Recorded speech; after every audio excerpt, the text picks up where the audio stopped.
말세 그리스도의 좌담 기록.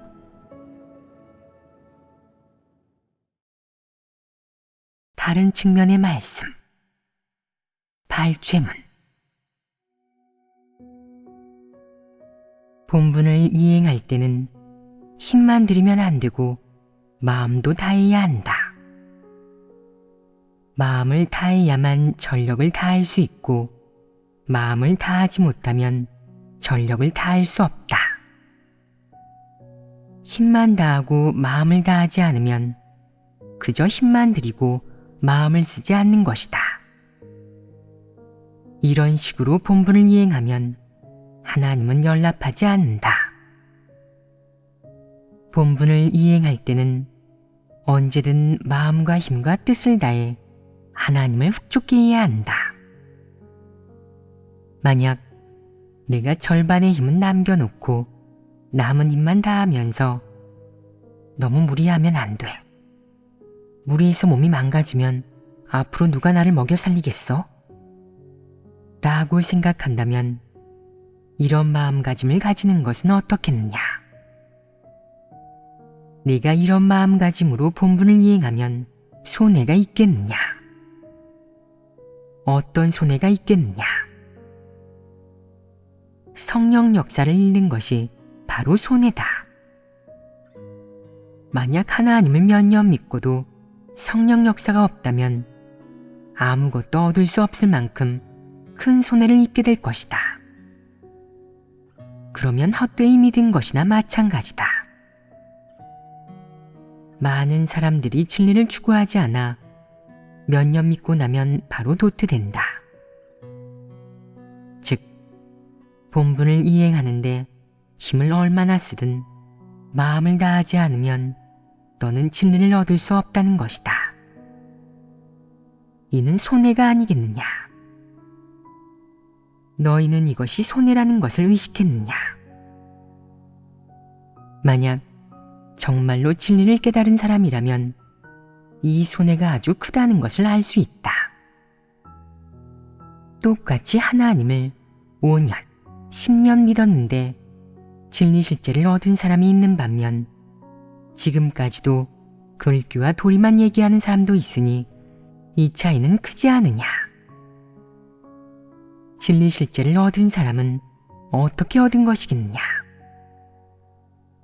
경험과 체험으로 얻은 것이다.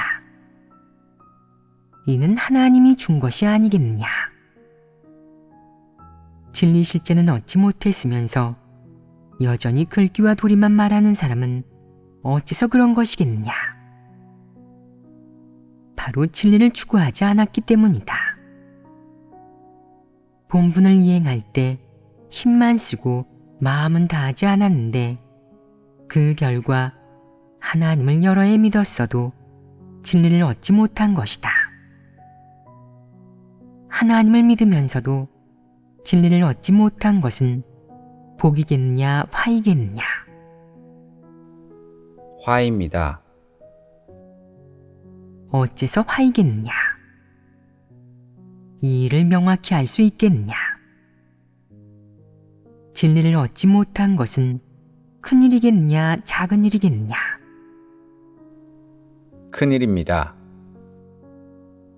무엇과 관련된 큰 일이겠느냐? 구원받는 것과 관련이 있느냐? 있습니다. 하루 종일 글귀와 도리만 말하는 것은 무엇을 의미하겠느냐? 구원받는데 물음표를 그린 것이고 도달하기 어려워진 것이다.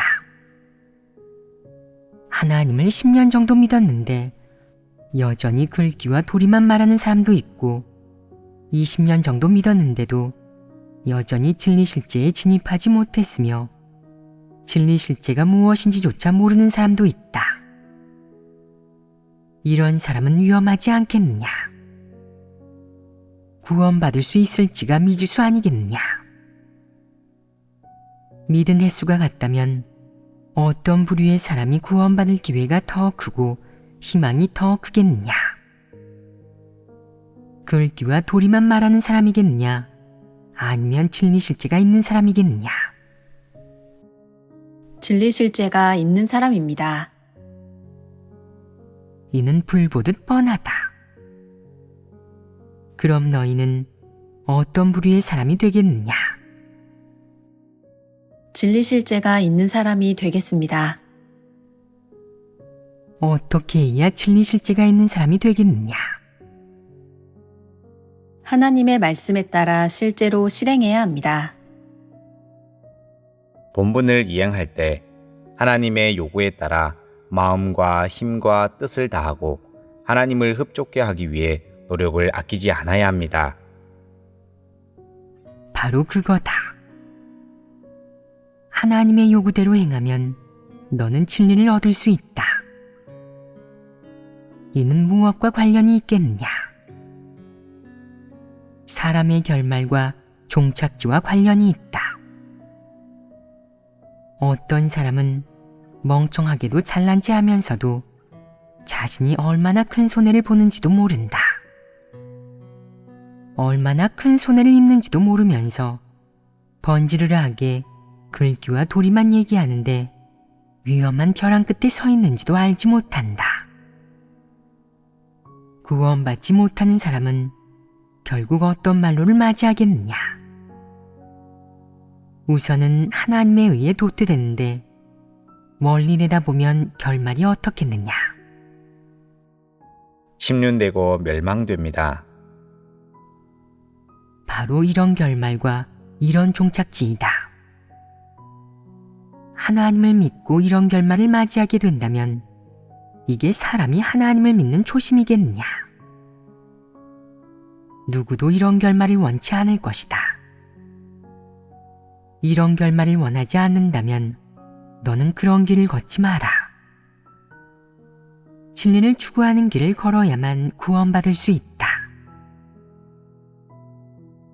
말세의 2단계 사역을 얻지 못한다면 사람은 완전히 끝난 것이고 더 이상은 기회가 없다.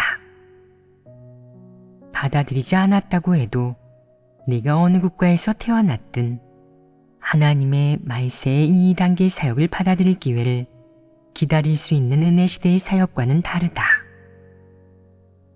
하나님의 말세의 2단계 사역이 끝나면 하나님의 경륜이 끝나는 것이다. 끝난다는 것은 무슨 의미겠느냐? 하나님이 모든 사람의 결말을 정할 것이니 만물의 결말이 가까워졌고 인류의 결말 역시 가까워졌다는 의미이다. 하나님의 사역이 이 정도까지 이르렀는데 사람 마음 속에 만약 이런 이상이 없고 늘 흐리멍덩하고 건성으로 본분을 이행하면 진리 추구도 중시하지 않으면서 믿기만 하면 구원받을 수 있다고 생각한다면 결국 구원받을 마지막 기회를 놓치게 된다. 어느 날 대지난이 닥치고 사역이 완전히 끝나 하나님이 더 이상 양육과 진리 공급의 사역을 행하지 않을 때 하나님이 어떤 성품으로 인류를 대할지 아느냐? 하나님은 크게 진노할 것이고 그의 공의 성품이 유례없는 방식으로 온 인류에게 드러날 것이다. 이는 인류 최후의 대지난이다. 지금은 하나님이 사람을 구원하는 사역 기간이다. 하나님은 줄곧 인내하고 관용하며 기다리고 있다. 무엇을 기다리겠느냐? 하나님이 예정한 사람, 하나님의 선민, 하나님이 구원하려는 사람이 모두 그의 앞으로 돌아와 그의 심판과 형벌을 받아들이고 그의 구원을 받아들이길 기다리고 있다. 이들을 온전케 하면 하나님의 대업이 이루어지는데 하나님은 더 이상 인류 구원 사역을 하지 않을 것이다. 지금은 노아 시대도 멸망한 소돔의 시대도 창세 때도 아닌 세상의 마지막 때이다. 그런데 아직도 꿈을 꾸는 사람들이 있다. 그들은 하나님의 구원 사역이 어느 단계에 이르렀는지 아직 모르고 하나님의 현현과 사역을 받아들였는데도 조급해하지 않으며 무지몽매하여 그것을 중시하지도 않는다. 이 사역이 끝나면 사람은 결국 정해진 결말을 맞이하게 될 것이고 그 결말은 더 이상 바뀌지 않을 것이다.